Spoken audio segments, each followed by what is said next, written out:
Today we're diving into 3 simple yet life-changing tips for new players in No Man's Sky. These are tips I wish I had known when I was just starting out, and they're guaranteed to make your experience much smoother and more enjoyable.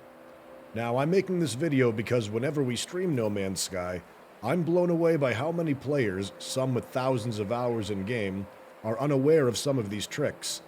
So while this video is geared towards new players, even seasoned veterans might discover something new.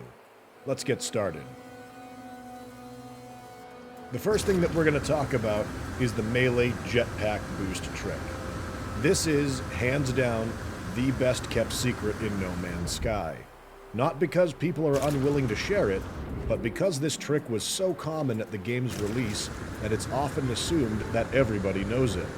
But years later, many newer players remain in the dark. That changes today. To perform the melee jetpack boost trick, here's what you need to do. First, start walking or running. Then, use your melee attack. Press Q on your keyboard or R1 on a controller. And then finally, midway through the melee attack, press and hold the jetpack button. What happens next is magical. Your character will lunge forward with the melee attack and then soar into the air with dramatically increased jetpack velocity. With a bit of practice and timed bursts, especially when moving downhill, you can extend your jetpack's range significantly. Pair this with tech upgrades for better fuel capacity and boosting capabilities, and you'll cover ground like never before. For our next trick, I'm going to show you how to get the most out of every mining deposit on any planet. The terrain manipulator, by default, is set to medium size, but it can be adjusted to high or low by pressing R1 or L1 on the controller, or E and R on a keyboard. While it might seem quicker to use the large beam, you're actually wasting a lot of resources by doing so. If you want the highest yield possible, set the beam to the smallest size. No matter how long it takes to clear the node, the yield will always be much higher than if you use the larger beam.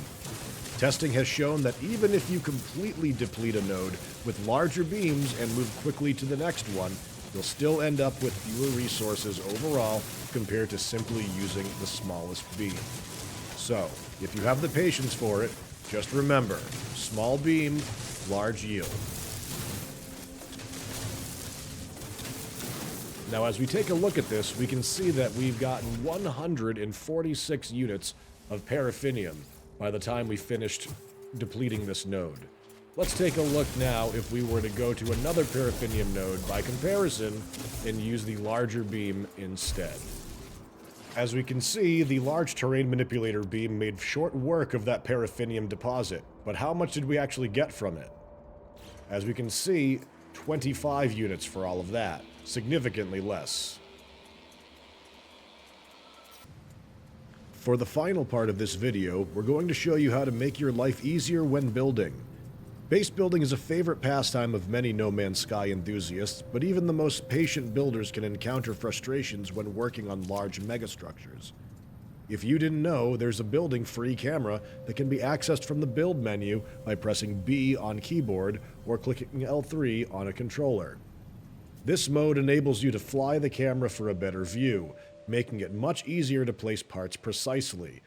All building parts can be used while in this mode, and you can also pull back to see the border limits of your building space.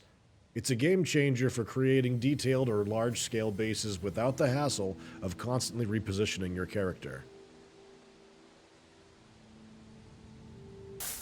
Thank you for watching. If you found these tips helpful, don't forget to like this video and subscribe to the channel for more No Man's Sky content and guides.